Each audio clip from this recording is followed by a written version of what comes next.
चल आता नवीन जे काही सुधार काही केलं असेल ते माझं इंटरेस्ट आहे की काय. आता अरे राम, हे प्रायमरी क्लॅरिफायरचा वर्क आहे. त्याच्यामध्ये केमिकल डोसेजमध्ये थोडेसे चेंजेस केले आहेत. काय केलं, काय चेंजेस केलं? जार टेस्ट करून डेली डोस सेट करतो त्याला. एका लिटरला किती लागते मग त्या हिशोबाने तो किती ठेवायचा आणि त्याला मग काय डोस, कुठला डोस म्हणजे लाईम आणि आलं 5% जे आम्ही सोल्युशन बनवतो त्याचे डोसिंग सिस्टम ते टाक. मग काय म्हणजे डोसिंग सिस्टममध्ये काय चेंजेस केला तो? फ्लो चेक करतो त्याला. आता 1 लिटरला समजा आपल्याला 10 ml लागतो. केमिकल लोड आपला समजा 4 लाख लिटर आहे. 4 लाख डिवाइड बाय 20 आवर्स करतो. मग 20 आवर्स चालतं लेस टाइम आहे हा. हां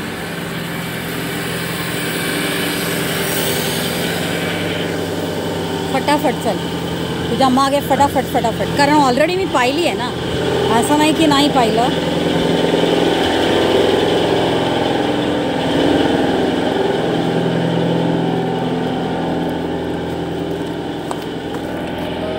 इकडचे CTPचे असोसिएशनचे चेअरमॅन कोण आहे? हां कोण? अशोक सर. पूर्ण नाव काय आहे? अशोक वाळुंज. ते कुठे आहेत? म्हणजे तू आता हा ह्याच्या म्हणतोय का CTPचे चेअरमॅन? मी विचारते ते अशोक वाळुंज. तर बोलव ना मग, त्यांच्याशी पण भेट होऊ दे. आता सकाळी पाहिलं ना आम्ही भेटलो. बोलव जरा त्यांना.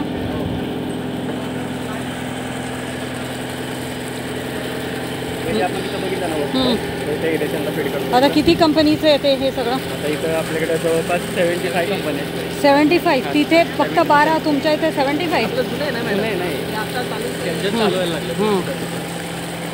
तर 75 मध्ये कुठले प्रकारचे आता म्हणजे कुठले कंपनीज आहेत? कंपनीज टेक्सटाईल आहे, जिल सोर्सिंग आहे, फार्मास्युटिकल आहे, केमिकल आहे. हां टेक्सटाईल ऑफ सर्व्हिस बनवणार आहे. हां तर किती म्हणजे केमिकलचे किती कंपनी आहे? टेक्सटाईलचे किती आहे? टेक्सटाईलचे 1-2च आहेत, जास्त नाहीत. आणि जिल सोर्सिंगमध्ये 9 ते 10 आहेत. बाकी मग हेच आहेत फार्मास्युटिकल आणि केमिकल. हां सकाळी हाच मी म्हणत होती ना, काय रे आपल्या इथे वालधुनीमध्ये जे सोडलं जातोय मी म्हणत होती, तर हाच मी सांगत होती ना सकाळी.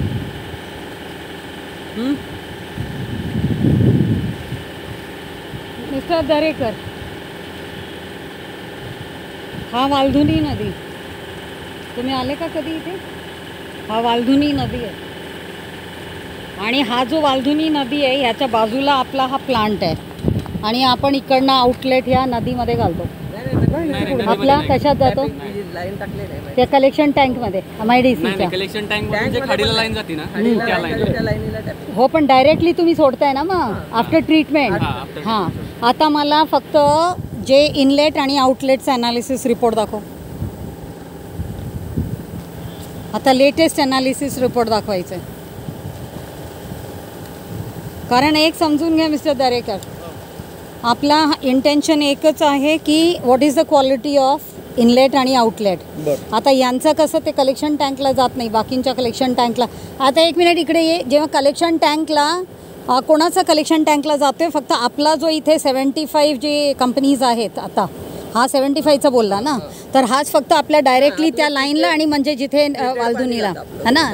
हां पण जे बाकीचे जे कंपनीज आहेत आपल्या ज्युरिडिक्शनमध्ये टोटल किती आहे?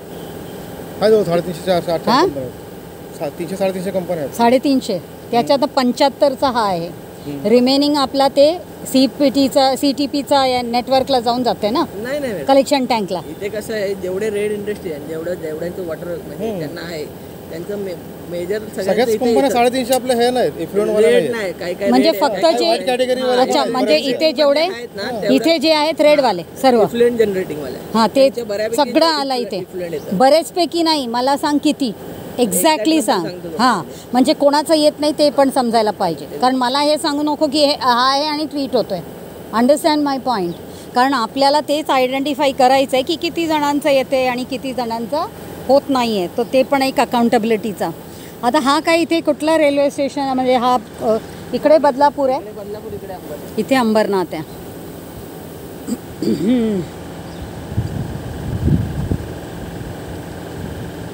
मग बदलापूरकडे हा कुठपर्यंत आपला आता हा वालधुनी जिथून असं करून अशी फिरते इकडनं अशाच येते ना, म्हणजे फॉरेस्ट नाकाचं पूर्ण पाणी याच्यातच आलं ना, हा जो झाला. तर अंडरस्टँड दॅट ऑल्सो. फॉरेस्ट नाकाचा जो मी कलेक्शन टँकचा म्हणत होती त्यात पण जर तुम्ही क्वालिटी पाहिला, कारण त्याच्या पण सॅम्पल ॲनालिसिस करून घ्यायचं आपल्याला, जसं आता हे करतील विताल पण करतील काही याच्या सांगितलं तसं तुम्हाला कलेक्शन टँकचं. ठीक आहे ना.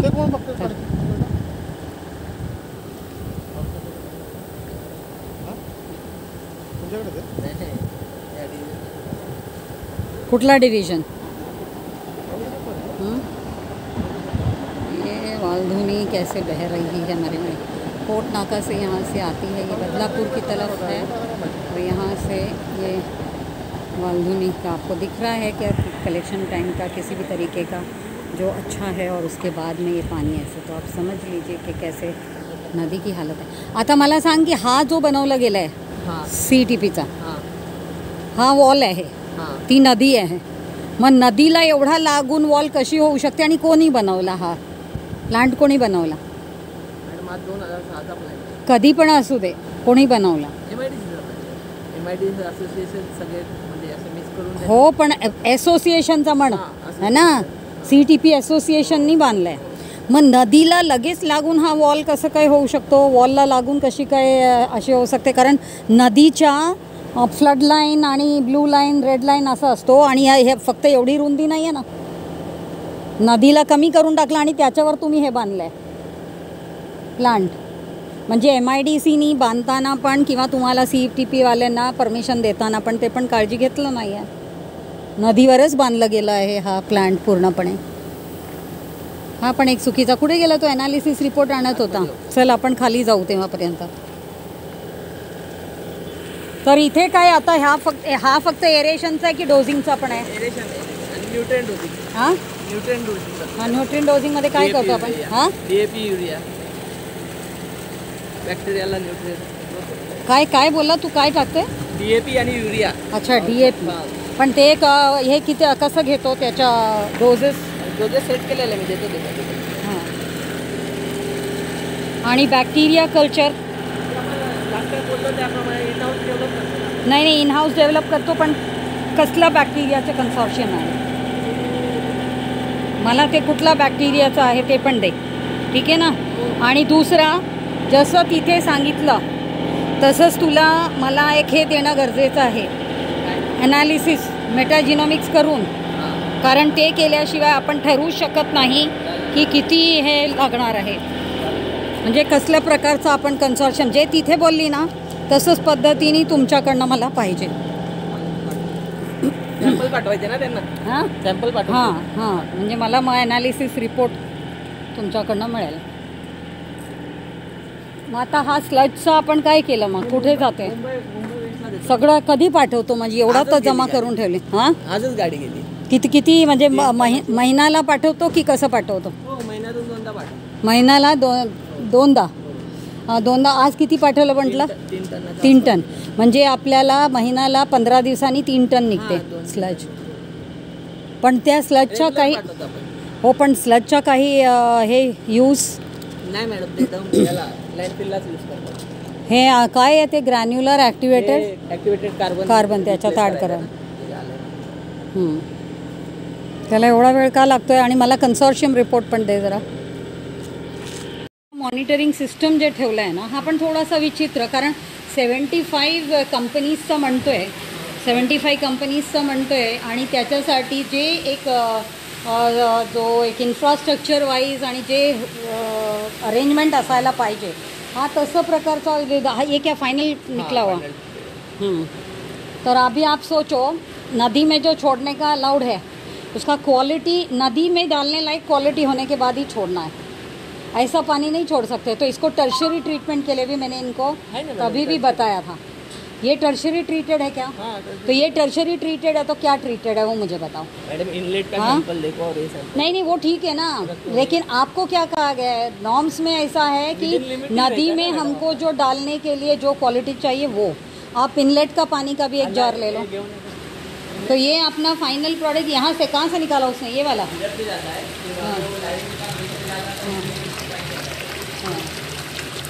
तो ऐसे ही आपको जैसे सुबह बताया ये वाटर को कैसे रीयूज करेंगे उसके लिए भी वर्कआउट करो है ना.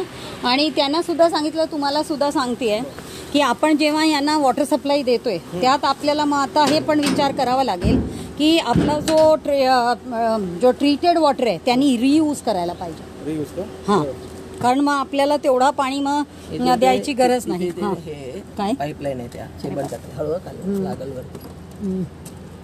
आणि हा जो काय लिकेज होतोय लिकेज नाही मॅडम ते एअर त्या लाईनीला प्रेशर जास्त आहे ना ते एअर रिलीज झाली ना थोडं. हा टँक कशासाठी आहे बोलतो. तिथे टॅपिंग दिली आपली जी लाईन गेली आहे ना MIDC ची लाईन ती हाय प्रेशर लाईन आहे मॅडम. हे बघ हे आता निघायला हे आलं ना एअर आली की थोडं ते लिकेज कारण ते प्रेशर मेंटेन होत नाही. नाही पण हा जो ह्या केला ह्याच्यात काय बोलतो केला इन केस त्या क्लॅम्पला काय वगैरे प्रॉब्लेम झाला तर आतमध्ये उतरण्यासाठी. आणि हे कसं नाल्यात पावसाळ्यात स्वच्छ करतात ना ते पण मग काय उपयोग जर तुम्ही असं पद्धतीने बांधलाय आणि हा याच्या खालून गेलाय का लाईन तुझा. लाईन खालून गेली किती लांब गेलाय ते लाईन. तर ती लाईन कुठपर्यंत आहे खाडीपर्यंत. हा खाडीपर्यंत टोटल लेंथ सांग मला किलोमीटर्स मध्ये किती. अरे अप्रॉक्सिमेटली सांग ना. 17 किलोमीटर. 17 किलोमीटर. आता जर तू 17 किलोमीटर म्हणतोय आणि इथेच आपली प्लांट आहे मेनली जे काही आज जो मला माहित आहे की नदीचं आपण जेव्हा हे सगळं करतोय तर ते याच्यासाठी की नदीला पण फ्लो द्यायचा आहे त्या ट्रीटेड वॉटरनं सोडून. हां जर आपण ते नुसतं खालून पाठवते मग ह्याला फ्लोच नाही आहे मग काय उपयोग. जर तुझ्या पाणी चांगलं आहे आणि पहिले मॅडम डायरेक्टच होतं पण ती जेव्हा लाईन झाली ना त्याच्यानंतर आपण ते डायरेक्ट केलं म्हणजे वरनच तसं आलेलं नाही. पण आता तुम्ही हा फॉरेस्ट नाकाचं पाणी आहे तुमचं बघा काय ट्रीटेड आहे असं दिसतंय का बिलकुल पण ट्रीटेड. हां आणि फॉरेस्ट नाकाचं पण तू जर म्हणते की त्यांनी जे लाईन टाकलंय ते त्या लाईनमध्ये त्यांच्या नाही गेलाय का ते पुढे जाऊन त्यांचं कनेक्ट झालंय का. 2 वेगळ्या लाईन आहे ते बदलापूर येणारी लाईन पण आहे ही डोमेस्टिकची लाईन वेगळी इंडस्ट्रियलची वेगवेगळ्या लाईन. नाही ते तर आहे मला माहिती आहे पण आता मी फॉरेस्ट नाकाच्या विचारते कारण फॉरेस्ट नाकामध्ये बदलापूरचा येऊन त्या कलेक्शन टँकमध्ये जातो आणि मग त्याच्यानंतर सोडलं जातं ना. तिथून मग पंपिंग होतं.